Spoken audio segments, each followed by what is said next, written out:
E aí pessoal, aqui é o Elias, estamos aqui para a gente falar de filosofia hoje. Então a gente já vem discutindo sobre a questão da liberdade, liberdade e sociedade. Então na aula passada a gente falou sobre as noções do que é liberdade, quais são as concepções que os iluministas têm sobre a liberdade. A gente falou da percepção vinda de Montesquieu, de Locke, falamos de Rousseau e o contrato social. Então a gente parte de uma reflexão acerca dos significados que a liberdade ela vai ganhando na filosofia. Então hoje a gente vai dar continuidade a essa discussão pensando alguns autores contemporâneos, mais recentes, que é no caso o Jean-Paul Sartre e o Michel Foucault. Michel Foucault a gente já havia comentado anteriormente, quando a gente falou sobre corpo, corpo e sociedade.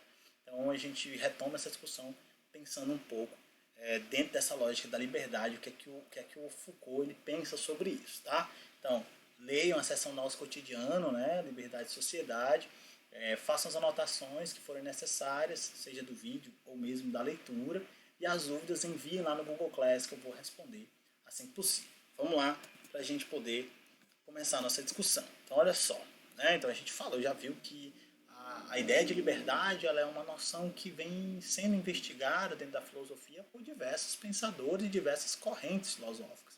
Então a gente, na aula passada a gente centrou mais na questão mesmo do pensamento iluminista, que era o que a gente vinha discutindo até então, e que faz parte da própria ideia lá dos iluministas, Então era um elemento fundamental da própria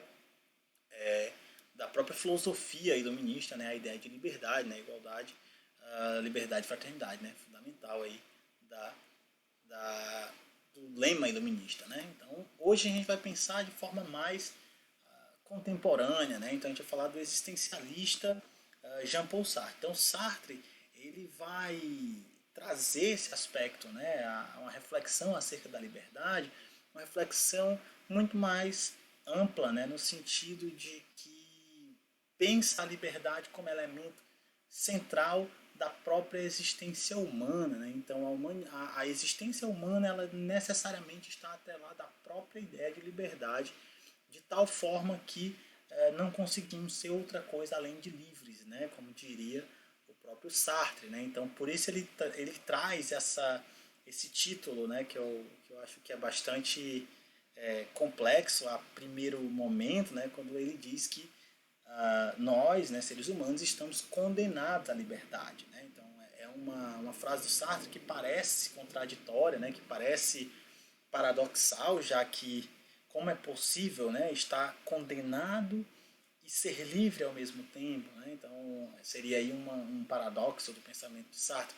Mas Sartre explica isso de uma maneira muito didática, e a gente pode pensar a liberdade a partir dessas reflexões.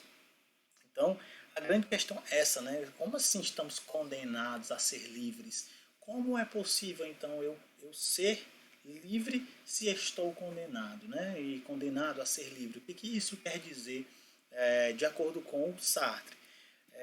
O Sartre, pessoal, ele vai colocar um aspecto fundamental da existência humana, que é a nossa capacidade de escolher. Então, o Sartre dizia o seguinte: os animais, os outros animais, além de nós, eles agem seguindo seus instintos. Então, eles não podem, não têm a possibilidade de escolher efetivamente suas ações e lidar com as suas consequências ou fazer escolhas diferentes em momentos diferentes. Então, os animais irracionais eles vão agir seguindo esses instintos dentro das circunstâncias, da forma como elas se mostram a eles.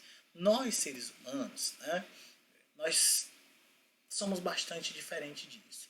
Os animais, eles reproduzem padrões de comportamento. Se você colocar comida para um animal, se ele tiver com fome, seja qual animal for, ele vai comer. Se for a comida, claro, que faz parte da sua vamos dizer assim, do seu cardápio alimentar, digamos assim. Então, eles reproduzem esses padrões de comportamento, se ele se sente ameaçado, ou ele foge ou ele ataca, depende do instinto daquele animal. Então, esses animais estariam condicionados, né, a esses instintos, a esses comportamentos naturais, esses comportamentos definidos, né, de certa forma, pela própria natureza. É, Eles não refletem, né, sobre esses atos, sobre as suas ações, né? Eles não têm noções do que é bom, do que é ruim, ou do que é justo, ou do que é injusto, ou do que é certo, ou do que não é. Então, os animais eles não têm essas noções, né? Ainda que a gente às vezes tente impor isso aos animais, eles não possuem essa forma de reflexão, essas ideias não fazem parte, né, da, da sua vivência. Então, os animais eles simplesmente reproduzem os comportamentos que são, né, imputados a eles pelo instinto e é isso, né? Não há uma reflexão a priori ou a posteriori. Eles não pensam nem antes nem depois daquilo que eles agem. Eles simplesmente agem. Nós, seres humanos, temos uma característica exclusiva que nos diferencia dos demais. Nós podemos escolher, nós podemos decidir as nossas ações. Nós podemos fazer ou não fazer. Nossas ações elas são contingentes, elas podem ou não acontecer. Né? Ou seja, nós não agimos meramente de forma instintiva, reagindo a, a estímulos, como é o caso que ocorre, né, entre os animais. Nós reagimos a esses estímulos? Sim, mas nós podemos decidir como agimos, nós podemos refletir se fazemos ou não fazemos, nós podemos definir se as nossas ações são boas ou são más, nós definimos se as nossas ações são certas ou erradas, nós definimos se as nossas ações são justas ou injustas, né? Diferente de todos os outros animais.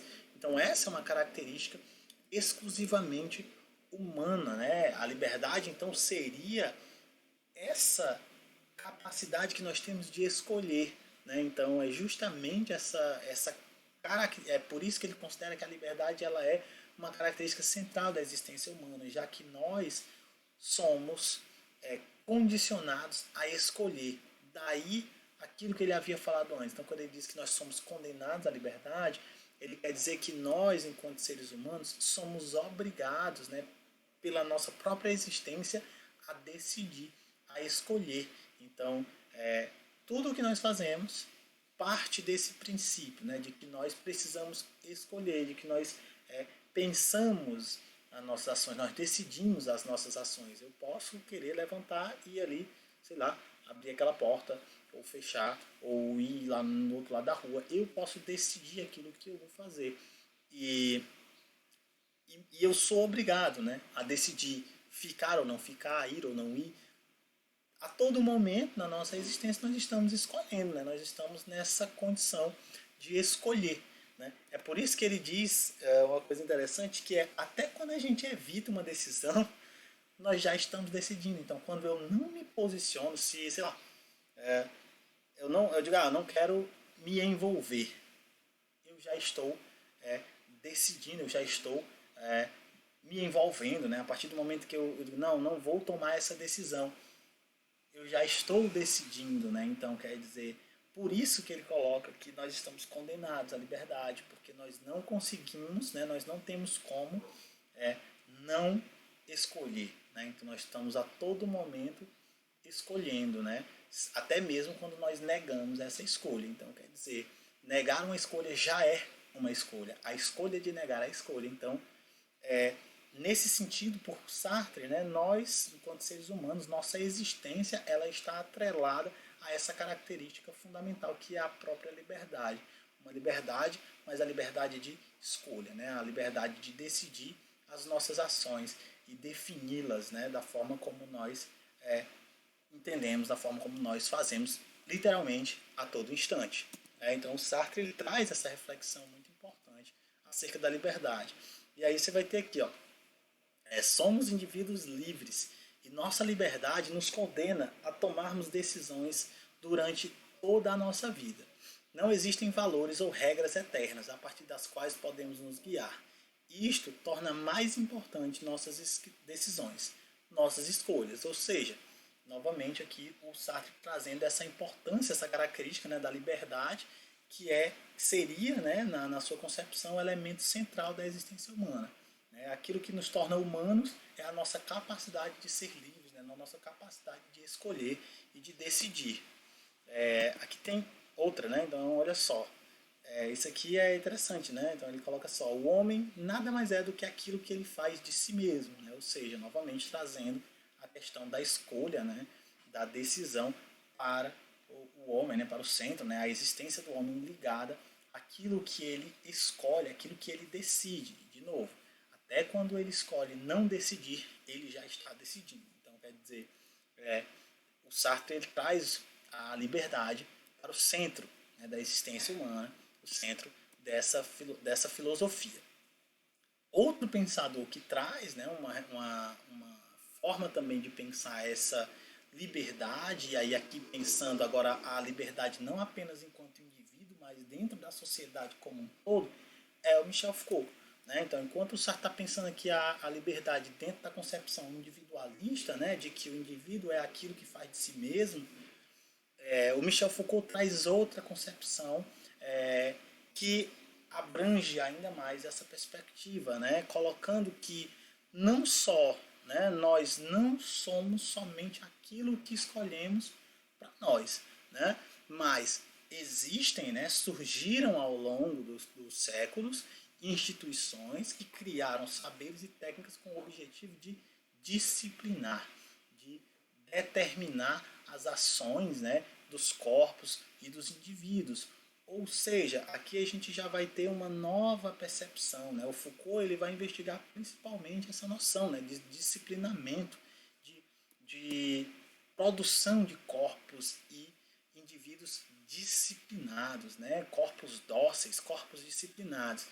Ou seja, na concepção do Foucault, existem uma série de instituições, e aí ele vai citar várias, né? O Estado, de maneira bem ampla, Estado a gente está falando da escola, da polícia, enfim, por aí vai, que vão construir ali, né, uma série de técnicas e saberes com o objetivo básico de disciplinar, de determinar como os corpos e os indivíduos devem ou não devem agir. Né? Então aqui já de certa forma se contrapõe um pouco aquilo que o Jean-Paul Sartre já colocava. Né? Então, novamente, como eu falei, aqui a diferença é que enquanto o Sartre está pensando a liberdade enquanto indivíduo, o Foucault ele vai pensar essa liberdade dentro da nossa sociedade, dentro das instituições que essa sociedade produz. Né?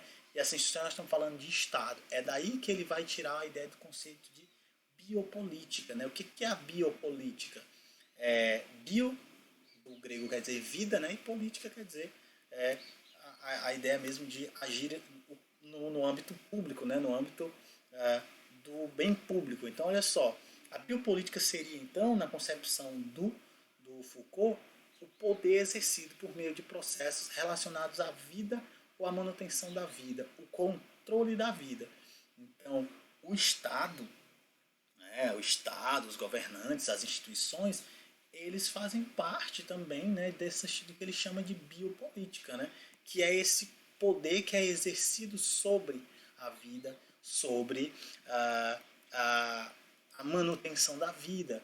Né? Então, quer dizer, aqui agora nós não podemos mais pensar o indivíduo apenas como indivíduo, mas esse indivíduo dentro dessa sociedade que possui uma série de instituições que buscam disciplinar esses corpos e que essas instituições fazem parte do que ele chama de biopolítica. Né? A biopolítica ela seria então, desde na concepção do Foucault, né, desde o século XVIII, exercido pelo próprio Estado. Então o Estado exerce a biopolítica, quer dizer, uma política de controle sobre a vida, uma política de controle sobre os corpos, de disciplinamento sobre os corpos, de disciplinamento sobre o indivíduo. Né? Então a gente vai ter, sei lá, previdência social, seria a forma de biopolítica, né? Quando a gente tem uma política voltada para uma população inteira, né? Que visa o estabelecimento de um controle, né? De um poder sobre aqueles indivíduos. Nós estamos falando de biopolítica. O Estado ele exerce essa biopolítica a todo momento. Quando a gente tem uma campanha contra doenças, olha o exemplo do coronavírus. Né? Então, quando o Estado determina todo mundo tem que usar máscara, Aqui nós estamos falando de biopolítica, né? Então é um controle, né? Um controle que visa aí literalmente um processo literalmente relacionado à vida, né? À manutenção da vida. Então essas campanhas que, por exemplo, do coronavírus é interessante que a gente pode pensar, né? Muita gente reclama, né, eu quero a minha liberdade de poder andar sem a máscara. E aí a gente vem aqui no Foucault e pensa essa questão, né, do Estado como disciplinador, né? Então o Estado ele disciplina, ele determina, né, aquilo que deve ser realizado, né? Então a ideia da máscara, né?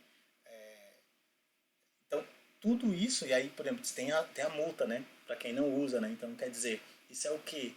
Disciplinamento também, né? Feito por esse Estado, feito por uma instituição, né? Ou por várias instituições. Então campanha de natalidade, né? Políticas contra a mortalidade, vacina, saneamento, acompanhamento de saúde, tudo isso faz parte de uma biopolítica porque faz referência, né, está atrelado a toda uma instituição que busca, né, um poder que busca o controle, né, o controle da vida, o controle, a manutenção dessa vida. Então, quer dizer, essa noção ela é bem mais ampla no sentido de pensar o ser, né, o indivíduo, dentro de uma sociedade, dentro de um Estado que a todo momento, né, por vários meios, e aí como eu falei, né, vários meios, várias instituições, busca estabelecer um controle, um disciplinamento, né, sobre esses corpos, sobre esses indivíduos. Né? Então a biopolítica ela também é um elemento desse processo. Tá? Então o Foucault aqui, o Foucault, né, para quem não conhece ele, e aí uma frase interessante dele, né, justamente isso, né? As luzes que descobriram as liberdades inventaram também as disciplinas, né? Porque na perspectiva do Foucault, essas instituições disciplinadoras, essa busca pelo disciplinamento e a produção de corpos dóceis, ela vai surgindo lá no século XVIII, depois do iluminismo e aquela coisa toda. Então ele coloca assim, né, as luzes que descobriram as liberdades, né, que trouxeram a ideia, né, das liberdades e tudo mais, também inventaram as disciplinas. Né? Então seriam aí duas noções aí que estariam vinculadas de certa forma, né, já que a disciplina, né, o disciplinamento é um elemento fundamental do pensamento aí do próprio Foucault, né? Então é isso, né? Por hoje é só, né? Na próxima aula a gente vai continuar falando sobre outras perspectivas, né? Outras reflexões acerca da liberdade em sociedade. Eu recomendo que vocês façam a leitura, né? Não deixem de fazer a leitura do nosso cotidiano. Anotem as dúvidas que surgirem, mandem para mim lá no Google Class, que eu vou responder o quanto antes, tá bom? Então, muito obrigado por assistir e até a próxima.